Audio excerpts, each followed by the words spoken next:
इस कार्यक्रम को जॉयस मायर मिनिस्ट्रीज के मित्रों और भागीदारों द्वारा संभव बनाया गया है। मुझे लगता है कि एक अच्छी बात है कि सब कुछ गिनना बंद कर दें। आप कितनी देर प्रार्थना करते हैं और आप कितने अध्याय पढ़ते हैं, ये गिनना बंद कर दें। बस आत्मा द्वारा अगुवाई में रहो और कुछ सीखो और किसी प्रकार की अंग ज्योतिष से सब कुछ करना बंद कर दो ताकि आप अपने लिए अच्छा महसूस कर सकें।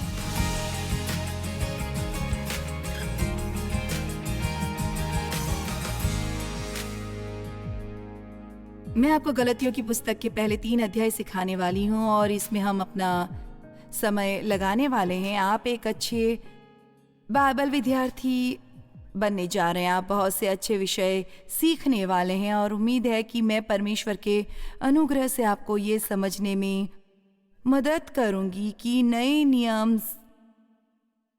के मूल आधार सिद्धांत क्या है जिसके अनुग्रह से हम बचाए गए हैं, न कि कामों से। ऐसा कुछ नहीं है जो हम अपने आप को बचाने के लिए कर सकते हैं। आप में से ज्यादातर ये जानते हैं, लेकिन एक दूसरी बात जो हम कई बार चूक जाते हैं कि जिस तरह से हम बचाए गए हैं उसी तरह से हमें जीना सीखना चाहिए। इसीलिए परमेश्वर चाहता है कि हम न केवल विश्वास से मसीही को ग्रहण करें बल्कि हम अविश्वास से जिए। ज्यादातर लोग अंत में स्वयं किसी न किसी मुद्दे पर आते हैं और उन्हें एहसास होता है कि वे स्वयं स्वर्ग में नहीं जा सकते हैं, उन्हें परमेश्वर की जरूरत है। इसलिए वे कुछ पल के लिए हार मान लेते हैं और यीशु के अपने जीवन में आमंत्रित करते हैं। लेकिन फिर जैसे ही वे पढ़ना या थोड़ा अभ्यास करते हैं या उपदेश सुनना शुरू करते हैं, फिर वो लौटकर अपने बल पर उन सभी चीज़ों को करने की कोशिश करते हैं जो बाइबल हमें करने के लिए कहती है। और हम भूल जाते हैं कि हम न केवल अनुग्रह से बचाए गए हैं बल्कि हमें अनुग्रह से और विश्वास से जीना सीखना चाहिए। अब पौलुस को परमेश्वर ने चुना था कि वो कलीसिया को अनुग्रह का एहसास कराया और वो अपने जीवन में प्राप्त एक अनुभव के कारण इससे योग्यता पाए। पौलुस कलीसिया पर अत्याचार करता था। वो अपनी पूरी ताकत से कलीसिया को नष्ट करने की कोशिश कर रहा था। जब स्तिफनुस पर पथराव हुआ था, वो वहां था। उसे ईसाइयों को घसीट कर बंदी गृह में डालने में खुशी होती थी और जैसा कि वो अप्रिय था, उसे वास्तव में लगता था कि वो सही काम कर रहा था क्योंकि वो एक धार्मिक और फिर भी विधि सम्मत यहूदी था जो सभी कायदे कानूनों का पालन करता था और ऐसा करने के लिए वो स्वयं पर गर्व करता था। लेकिन परमेश्वर उसे धर्मिष्ठ के रास्ते पर मिला और अपने आप को उस पर प्रकट किया। उसे परमेश्वर के साथ एक अच्छा अनुभव मिला। मैं इस पर विस्तार से नहीं जाऊंगी, लेकिन ये अपने घोड़े से गिर गया एक तेज रोशनी और वो कई दिन तक बोल नहीं सका और परमेश्वर ने उसे आकाशवाणी से बताया कि उसे सुसमाचार का प्रचार करना था और ये अनुग्रह का सुसमाचार होना चाहिए था। खैर, मैं आपको बता दूं, जिसने अनुभव किया हो उससे बेहतर दूसरा कोई व्यक्ति नहीं हो सकता प्रचार करने के लिए। और अनुग्रह उन लोगों के लिए है जो परमेश्वर की भलाई के लायक नहीं है। अनुग्रह परमेश्वर की कृपा है, लेकिन ये केवल परमेश्वर की कृपा नहीं। और मैं चाहती हूं कि हम ये कहना बंद कर दें कि ये परमेश्वर की अनुचित कृपा है, लेकिन ये पवित्र आत्मा की शक्ति भी है जो हमें उपलब्ध कराया जा रहा है, जो हमें उन कामों को करने के लिए सक्षम बनाता है जो परमेश्वर हमें करने के लिए कहता है। हम इसे केवल शारीरिक श्रम से या दबाव से या संघर्ष या केवल आत्म इच्छा या आत्म अनुशासन से नहीं कर सकते। वो सब चीज़ें भी महत्वपूर्ण है और वो अच्छी और ज़रूरी है और उनकी ज़रूरत है। लेकिन यीशु ने कहा, क्योंकि मुझसे अलग होकर तुम कुछ भी नहीं कर सकते, कुछ भी नहीं। ज़रा कल्पना करें, सिर्फ एक क्षण के लिए सोचिए, आपका जीवन कैसा होगा यदि आपने एक काम जो किया वो विश्वास से किया। पहली प्रार्थना जो सुबह उठते ही हर किसी को करनी चाहिए, वो सबसे शक्तिशाली प्रार्थना है, वो है सहायता।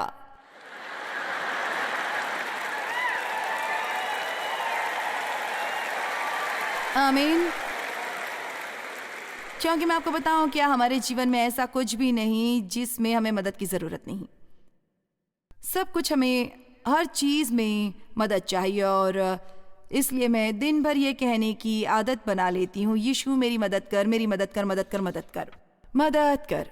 आपको ये भी जानने की जरूरत नहीं किस लिए मदद चाहिए, बस विश्वास करें। तो गलतियों में बहुत कुछ इस बारे में है कि हम नियमों से मुक्त हैं और अब हम अनुग्रह के अधीन रहते हैं, और शायद इसे पूरी तरह से समझने के लिए आपको पुराने नियम में का यहूदी होना चाहिए था, लेकिन ये जानते हुए कि वो उनका पालन नहीं कर सकते, परमेश्वर ने उन्हें नियम दिए ताकि अंत में उन्हें एहसास हो और उन्हें ज़रूरत हो मदद कर। मैं ये नहीं कर सकता, मैं ये जीवन नहीं जी सकता, तुझे मदद करनी होगी। मैं ये नहीं कर सकता क्योंकि कानून के तहत यदि आप उन सब का पालन करते हैं लेकिन एक भी तोड़ते तो आप सबके प्रति अपराधी थे। खैर, ये बहुत निराशाजनक था, लेकिन वो नियमों का पालन करने के लिए बहुत मेहनत करते थे और फिर जो ऐसा करने में कामयाब रहे। और अभी भी हम लोगों के जीवन में और चर्चों में ये होता देखते हैं। आपको ऐसा लगता है जैसे यदि आप हर रविवार को चर्च जाते हैं तो आपको लगता है आप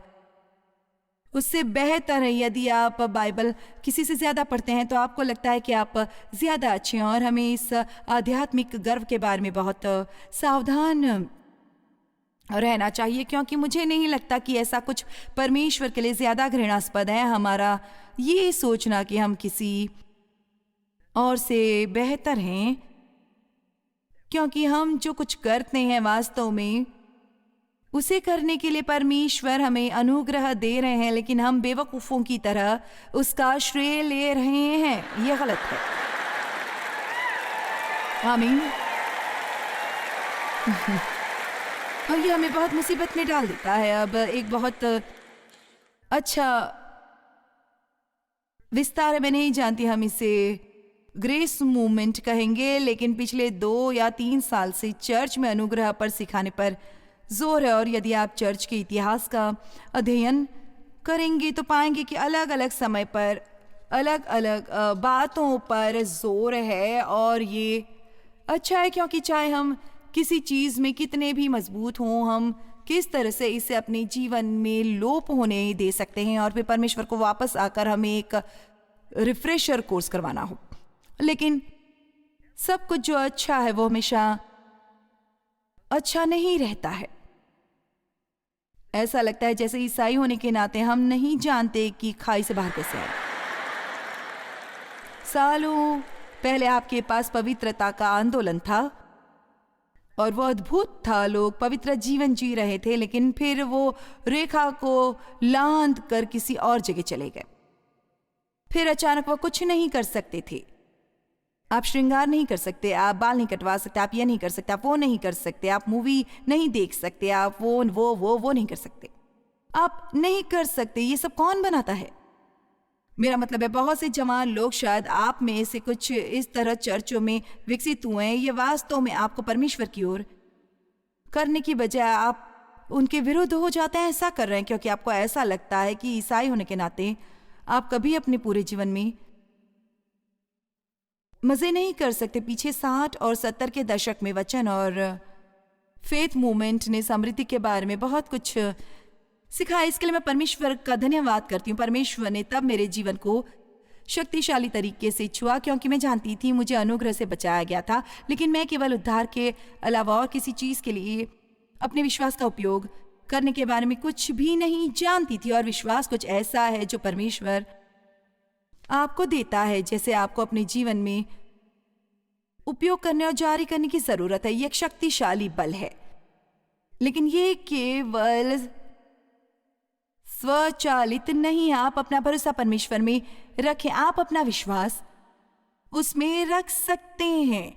आप अपना भरोसा परमेश्वर में रखें, आप अपना विश्वास उसमें रख सकते हैं, किसी और में नहीं, वही मदद करेगा। बाइबल में यह कहीं नहीं है कि वो हमसे किया हुआ वादा नहीं निभाएंगे। मुझे परवाह नहीं कि आप में कितना विश्वास है, आप अपने जीवन में परेशानियों से बचने वाले नहीं हैं। यीशु ने कहा, संसार में तुम्हें क्लेश होगा परंतु ठाठस बांधो, मैंने संसार को जीत लिया है, मैंने संसार को जीत लिया है। इसलिए आप यहाँ देखने वाले हैं कि पौलुस ने मजबूती से जो बातें कही और सिखाई, उनमें से एक है कि आपको सच्चाई से दूर होने के बारे में बहुत सावधान रहना चाहिए और आपको हमेशा आत्माओं का परीक्षण करना और सुनिश्चित करना चाहिए कि आप जो कुछ मानते हैं उसका समर्थन परमेश्वर के वचन में किया गया है। और हमको चाहिए कि देखो, शैतान इसकी परवाह नहीं करता कि आप किसी चीज को पर्याप्त नहीं कर रहे हैं या किसी को आप पर्याप्त कर रहे हैं। समझ गए? यदि आप अपने घर की सफाई नहीं करते हैं, वो इससे खुश है, लेकिन यदि आप सनकी बन जाते हैं और अपने घर को एक मकबरे में बदल देते हैं जिसमें धूल का एक कण भी नहीं है, और आपका घर कैसा दिखता है इससे लोगों को प्रभावित करने की कोशिश करते हैं। किस हद तक मैं ऐसी थी, फिर वो भी एक समस्या बन जाती है, क्योंकि अब आप उन चीजों के गुलाम हैं जो आपने खुद के लिए स्थापित की हैं, जिनसे आपका मूल्य और योग्यता दिखती है। संतुलन बहुत जरूरी है और ईमानदारी से कहूं तो हम इसमें बहुत अच्छे नहीं हैं।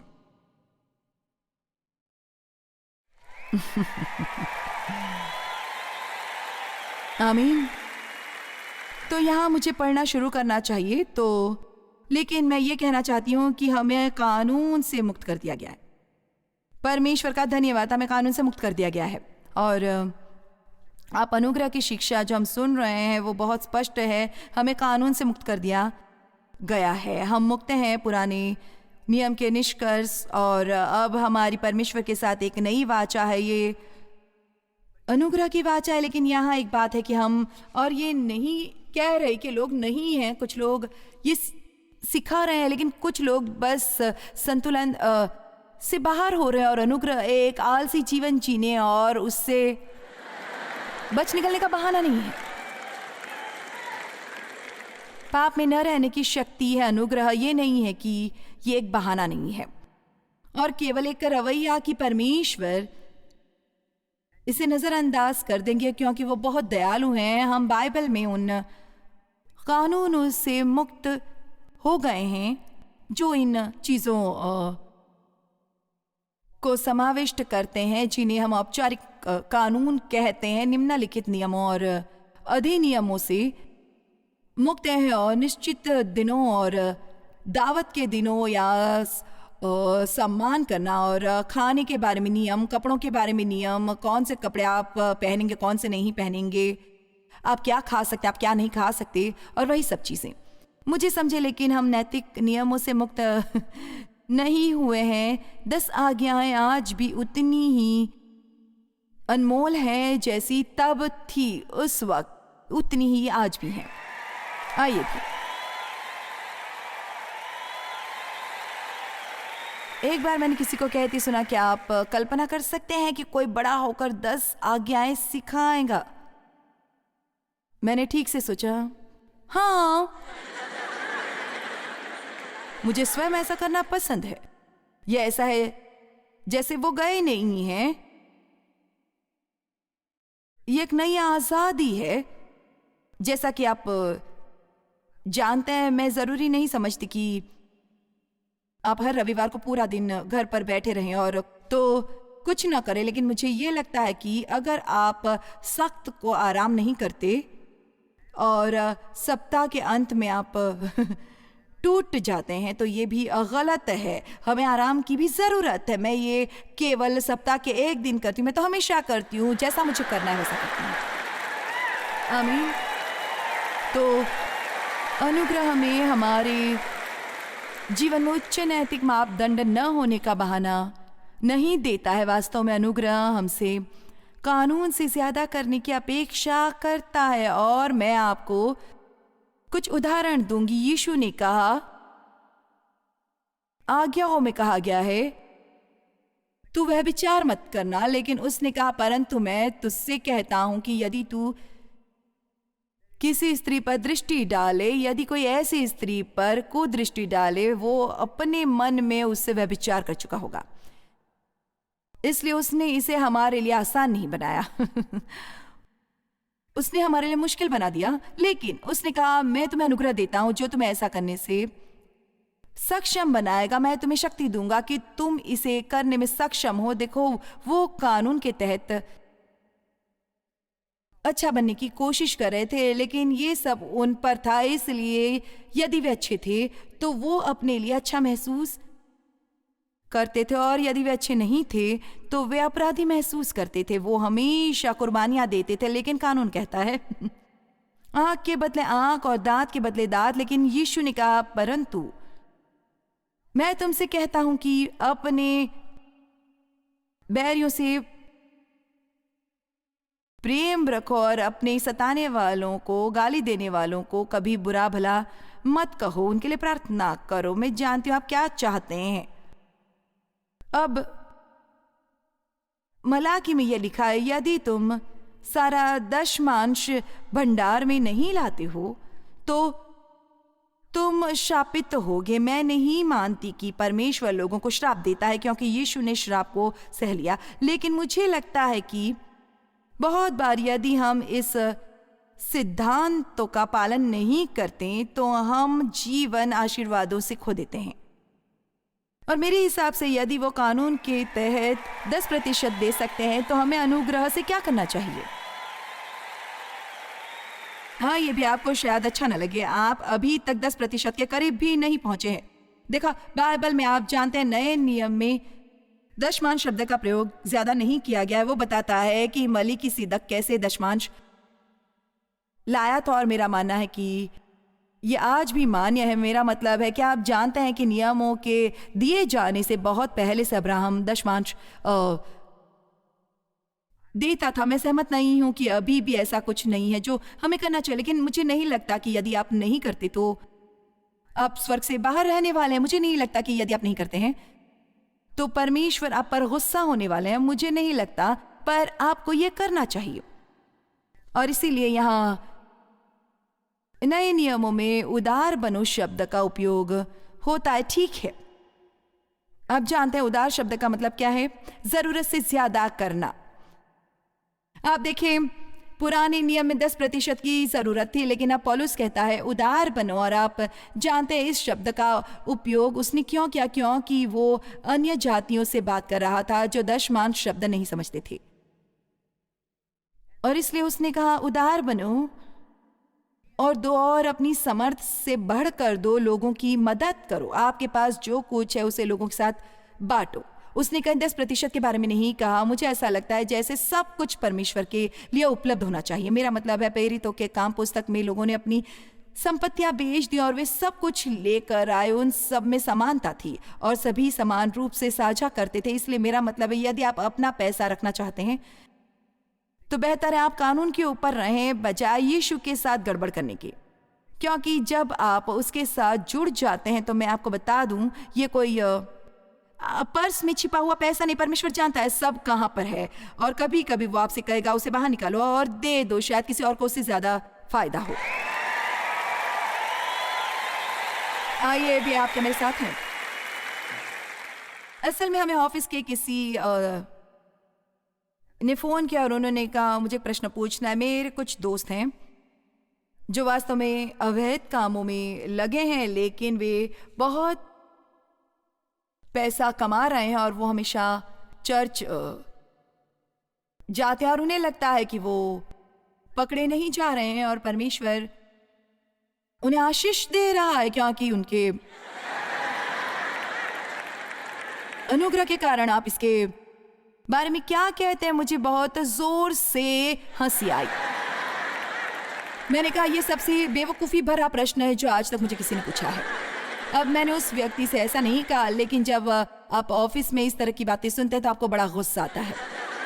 मेरा मतलब है हम कहाँ तक जा सकते हैं, लेकिन एक बात है, शैतान लोगों को एक बार में थोड़ा धोखा देता है, थोड़ा सा थोड़ा सा थोड़ा सा थोड़ा सा।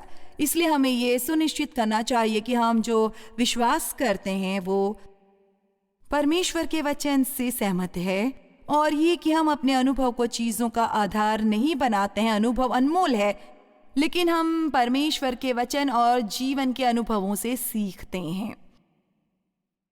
आमीन। इसलिए बाइबल हमें सिखाती है कि यदि हम विधि सम्मत हैं और हर चीज को एक कानून बना देते हैं तो ये आध्यात्मिक अपरिपक्वता का संकेत है। आध्यात्मिक रूप से परिपक्व लोग जानते हैं कि पवित्र आत्मा द्वारा अगुवाई और मार्गदर्शन कैसे होता है, क्योंकि परमेश्वर ने हमारे दिलों में नियम लिखे हैं। 10 आज्ञाएं हमारे दिलों में लिखी गई हैं। अब क्या आप मेरी बात समझ रहे हैं? मैं आपसे एक प्रश्न पूछता हूं, आप में से कितनी चीजों के कानून में बदलने में माहिर हैं? आप में से कितनों को पता है कि मैं क्या बात कर रही हूं? ठीक है, मैं आपको एक उदाहरण दूंगी। मेरे घर की सफाई करना। मैं अपना घर प्रतिदिन साफ करती हूँ। हम रोज वैक्यूम करते हैं, हम रोज झाड़ू लगाते हैं, हम हर रोज आईना साफ करते हैं, क्योंकि देखो असल में मुझे अपने बारे में अच्छा महसूस नहीं होता, इसलिए यदि मेरे आसपास सब कुछ व्यवस्थित था तो मुझे बेहतर महसूस होता था। ये भी मैं जो कुछ कह रही हूँ आप लोग समझ रहे हैं ना? तो आप बाइबल पढ़ने का एक नियम बना लें। एक बार में इस बात में पड़ गई कि साल भर बाइबल पढ़ना है। चर्च में हर कोई साल भर बाइबल पढ़ता है, और इसलिए आपको पुराने नियम के 2 अध्याय, नए नियम के 2 अध्याय, 1 नीति वचन, 2 नीति वचन, आपको कितने अध्याय पढ़ने हैं। और एक साल में आप एक कैलेंडर बना लेते हैं, और मैंने अपना कैलेंडर किचन के रेफ्रिजरेटर पर लगा ताकि लोग देख सकें। खैर, जब आपने अपने 6 अध्याय पढ़ लिए तो आपको सही का निशान मिलता है आपके शरीर को।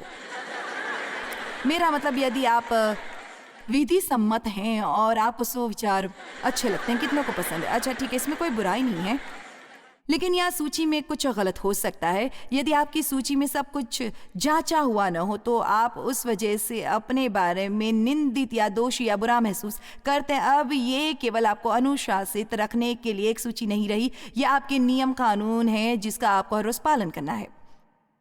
मेरी बेटियों में से एक, जिसके जीवन ने वास्तव में एक बड़ा मोड़ लिया जब आखिर उसने अनुग्रह को समझा, वो हमेशा से बहुत विधि संपन्न थी, और मैं याद कर सकती हूँ वो अपनी सूची में प्रेस के कितने कपड़े थे लिखती थी। ये तब था जब वास्तव में हम अपने कपड़े प्रेस करते थे। वो हर रोज इस्त्री करने के दिन करवाना चाहती थी, और यदि उसने न किया होता तो उससे ये बर्दाश्त नहीं होता। आप में से कितने ये जानते हैं कि हम खुद को किसी तरह के पिंजरे में बंद कर लेते हैं? इसलिए मुझे लगता है कि हर चीज की गिनती करना बंद करना अच्छी बात है। आप कितनी देर प्रार्थना करते हैं और आप कितने अध्याय पढ़ते हैं, ये गिनना बंद कर दें। आप जानते हैं, बस आत्मा का अगुवाई में रहना अच्छा है, और कुछ सीखिए, और किसी प्रकार की अंक ज्योतिष सब कुछ करना बंद कर दें ताकि आप अपने लिए अच्छा महसूस कर सकें। जब तक मेरे कैलेंडर पर सही के निशान होते मुझे अच्छा लगता था, मैं इसमें पड़ गई थी, लेकिन जब मुझे ये बड़े अंतराल वाले खाली जगह मिलने लगे, क्योंकि मैं एक दिन में 6 अध्याय कर रही थी, तो मैं उसमें जाती जहाँ कैलेंडर था और मैं इंतजार करती क्या करूँ।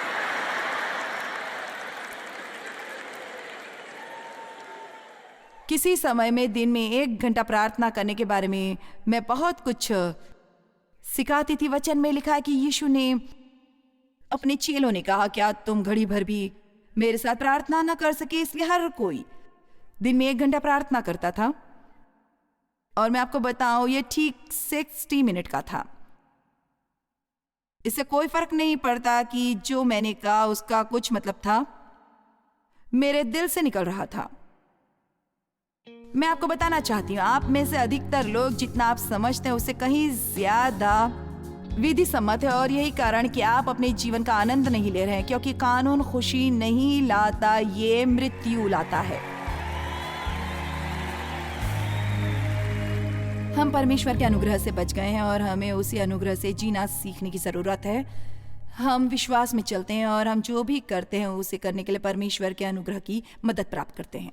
गलातियों की पुस्तक में काफी सारे अच्छे विचार लिखे गए हैं जो आपको बताएगा कि आपको किसी भी बंधन में बंधने की कोई जरूरत नहीं है।